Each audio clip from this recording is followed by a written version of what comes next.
मैं इसे भूलूंगा नहीं, एक दिन तुम्हें कुर्सी से हटाकर ही दम लूंगा। ये शब्द है रेवंत रेड्डी के, वही रेवंत रेड्डी जिनकी ताजपोशी अब तेलंगाना के मुख्यमंत्री के तौर पर हुई है। जिस बयान का जिक्र हमने शुरुआत में किया वो 2015 का है।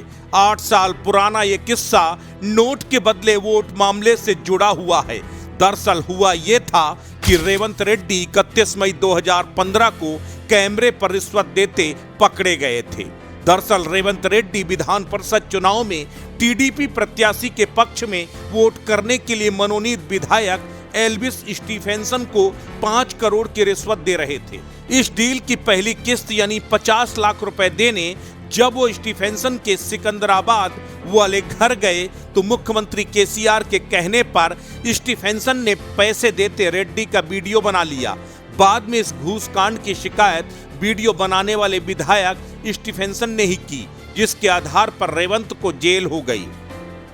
हालांकि रेवंत रेड्डी को केसीआर की साजिश का पता चल गया। उस वक्त उन्होंने कहा भी कि केसीआर ने साजिश के तहत उन्हें फंसाया है, लेकिन तब तक बात हाथ से निकल चुकी थी। नतीजे के तौर पर रेड्डी को जेल भेज दिया गया था।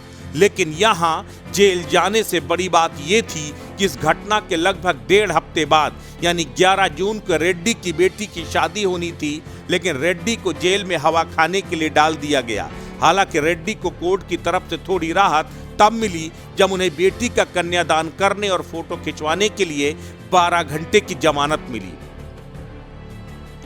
लेकिन बेटी की शादी करने के बाद उन्हें फिर जेल में आना पड़ा। फिर उन्हें लगभग 1 महीने बाद जमानत मिली। वो आज भी इस मामले में जमानत पर ही हैं।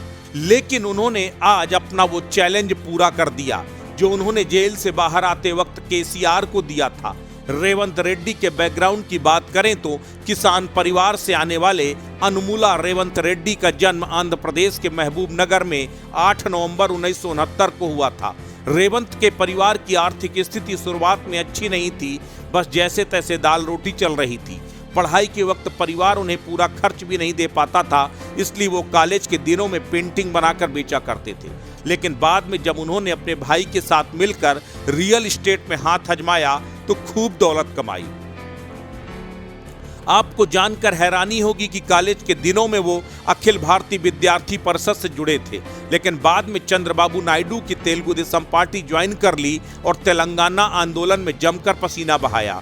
हालांकि जिला परिषद के चुनाव में टिकट देने की वादा खिलाफी के बाद उन्होंने टीडीपी को अलविदा कह दिया, जिसके बाद पहली बार 2006 में जिला परिषद का चुनाव निर्दलीय लड़ा और जीत भी हासिल की। ये देखकर टीडीपी ने उन्हें वापस पार्टी ज्वाइन करा ली। 2009 में आंध्र प्रदेश की कोडांगल सीट से टीडीपी ने उन्हें विधानसभा का चुनाव भी लड़वाया, जिसमें उन्हें जीत हासिल की। तब तक रेवंत रेड्डी टीडीपी के जाने पहचाने चेहरे बन चुके थे।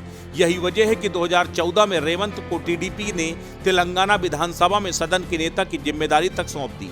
हालांकि बाद में चंद्रबाबू नायडू और रेवंत रेड्डी के बीच खटपट होने लगी, जिसका नतीजा ये हुआ कि उन्होंने 2017 में कांग्रेस का दामन थाम लिया। उस वक्त रेड्डी को अपने फैसले पर अफसोस भी हुआ, क्योंकि 2018 में उन्हें पहली बार चुनावी हार का सामना करना पड़ा। फिर भी उन्होंने हार नहीं मानी और इस बार सीधे मुख्यमंत्री की कुर्सी पर जा बैठे। अब अगर सब कुछ ठीक रहा तो अगले 5 साल तेलंगाना की कमान रेवंत रेड्डी के हाथों में ही रहेगी, जो कि करियर के लिहाज से एक बड़ी उपलब्धि है, क्योंकि रेड्डी अभी सिर्फ 54 साल के हैं और उनके आगे एक लंबा सियासी करियर है। यहाँ देखना यह दिलचस्प रहेगा कि रेवंत अपने कार्यकाल में क्या अलग कर पाते हैं। राष्ट्र इंडिया के लिए ब्यूरो रिपोर्ट।